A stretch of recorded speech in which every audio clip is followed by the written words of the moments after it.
Okay madam. అందరికీ నమస్కారం. ఈరోజు కరెక్ట్గా జూన్ 4వ తేదీ మనము ఎంతో కష్టపడి ఎంతో ప్రయాసను కోర్చి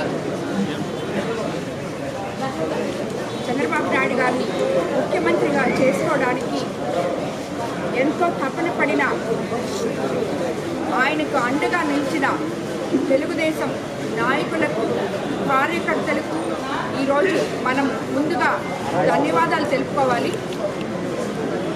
ఎందుకంటే ఏదైతే మన నాయకులు ఈరోజు జెండా మోసిన కార్యకర్తలే అధినాయకులు అని చెప్తున్నారో వాళ్ళ వల్లే మనకి అత్యంత భారీ మెజారిటీలతో మనందరినీ గెలిపించి ముఖ్యమంత్రి చంద్రబాబు నాయుడు గారిని మనము ముఖ్యమంత్రిగా చేసుకోగలిగాం. గత సంవత్సరం 4వ తేదీ జూన్. కాబట్టి ఈరోజు మనకి ఎంతో శుభదినం. ఆయన ఏ విధంగా అయితే ఎలక్షన్ ముందు హామీలు ఇచ్చారో, సూపర్ 6 పథకాలు కానివ్వండి, ఇంకొకటి కానివ్వండి, ఏదైతే ఆయన హామీ ఇచ్చారో ప్రతి ఒక్కటి కూడా మన ముఖ్యమంత్రి గారు నెరవేర్చబోతున్నారు అని చెప్పి ప్రజల్లో ఎంతో నమ్మకం ఉంది. దానికి నిదర్శనమే మొన్న ముఖ్యమంత్రి చంద్రబాబు నాయుడు గారు, నారా లోకేష్ బాబు గారు ఎంతో పట్టుదలతో తలపెట్టి చేసిన ఆ మహానాడు సక్సెస్, దానికి వచ్చిన కార్యకర్తలు, దానికి వచ్చిన నాయకులు అందరూ మేమంతా తెలుగుదేశం నాయకులతో ఉన్నాము, వాళ్ళు చెప్పిన మాటలు తప్పకుండా చేస్తారు, మేమంతా కూటమి ప్రభుత్వానికి అండగా ఉన్నాం అని చెప్పి మనకి ఎంతో బలాన్ని ఇచ్చారు. ఈరోజు మనము అనుకుంటే ఎప్పుడో 200తో మన తెలుగుదేశం పార్టీ స్టార్ట్ చేసిన పెన్షన్ ఈరోజు మనం అధికారంలోకి రాగానే 4000 పెన్షన్ ఇస్తున్నాము అని చెప్పి మనము గొప్పగా చెప్పుకుంటున్నాము అంటున్నారు.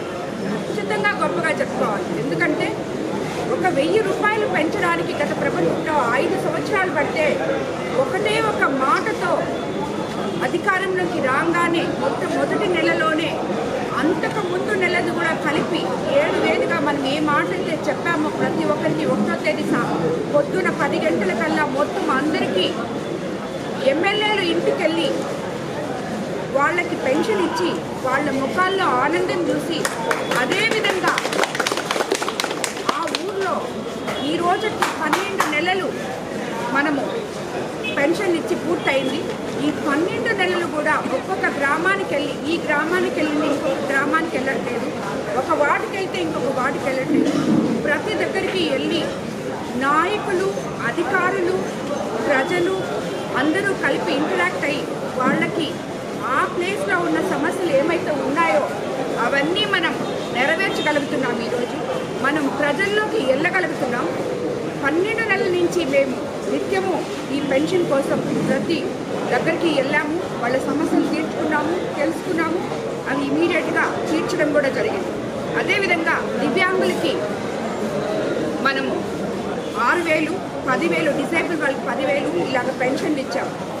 అన్నిటికన్నా ముందు మనం ఎలక్షన్ ముందు ఏదైతే చెప్పామో, మనము ల్యాండ్ యాక్ట్ గురించి రద్దు చేస్తాము అని మనం ఏదైతే చెప్పామో అది ఇమీడియట్గా మనం అధికారంలోకి రాగానే తొలి సంతకంతో ల్యాండ్ యాక్ట్ రద్దు చేయడం జరిగింది. అదేవిధంగా మనము పథకం 0.2 కింద సిలిండర్స్ ఇవ్వడం జరిగింది. అదేవిధంగా మత్స్యకార భరోసా ఇచ్చాం. ఇలాగా మనం ఎన్నో ఇలా చెప్పుకుంటూ పోతే మనం చాలా, ఇప్పుడు మెగా డిఎస్సి రిలీజ్ చేశాం. ఈరోజు జూన్లో మనము తల్లికి వందనం ఇవ్వబోతున్నాం. అదేవిధంగా అన్నదాత సుఖీభవ ఇవ్వబోతున్నాం.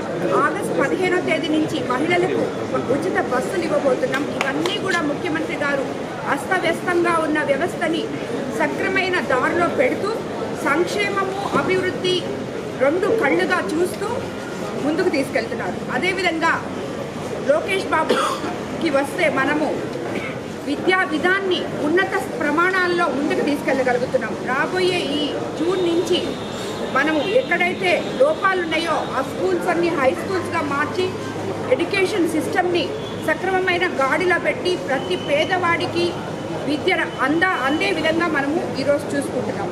అలాగే మనము ఇదివరకు ఎంతో గుంతల రోడ్లలో నడుస్తున్నాం. మన ఉప ముఖ్యమంత్రి పవన్ కళ్యాణ్ గారి ద్వారా ఈ గుంతలమయమైన రోడ్లు సక్రమంగా చేసుకోగలిగాం. ప్రతి సర్పంచ్ కానీ, ప్రతి ఎంపీపీ కానీ, ప్రతి జడ్పీటీసీ కానీ ఈరోజు ఎంతో హ్యాపీగా ఉన్నారు. ఎందుకంటే మమ్మల్ని గెలిపించిన వాళ్ళకి మేము న్యాయం చేయగలుగుతున్నామని. కనీసం 15th ఫైనాన్స్ నిధులు పడడం ఇప్పుడే పడుతున్నాయి కాబట్టి వాటితో వాళ్ళు సక్రమమైన మార్గంలో ముందుకెళ్తున్నారు. అదీ కాకుండా మనము అధికారంలోకి రాగానే ఉచిత ఇసుక ఇస్తామని చెప్పాం. అది ఆల్రెడీ ఇవ్వడం జరిగింది. ప్రతి ఒక్కరూ దానివల్ల ఎంతో లబ్ధి పొందారు. ఎవరైతే ఇబ్బంది పడ్డారో వాళ్ళందరూ కూడా ఉచిత ఇసుక వల్ల లబ్ధి పొందారు. ఈ రకంగా చంద్రబాబు నాయుడు గారు ఏవైతే చెప్పారో 200 అన్నా క్యాంటీన్లు రాష్ట్రం మొత్తం ఓపెన్ చేయడం జరిగింది. 5 రూపాయలకే పేదవాడికి అన్నం పెట్టడం జరిగింది. అంటే ఫాస్ట్గా చేయలేదు అంటే మన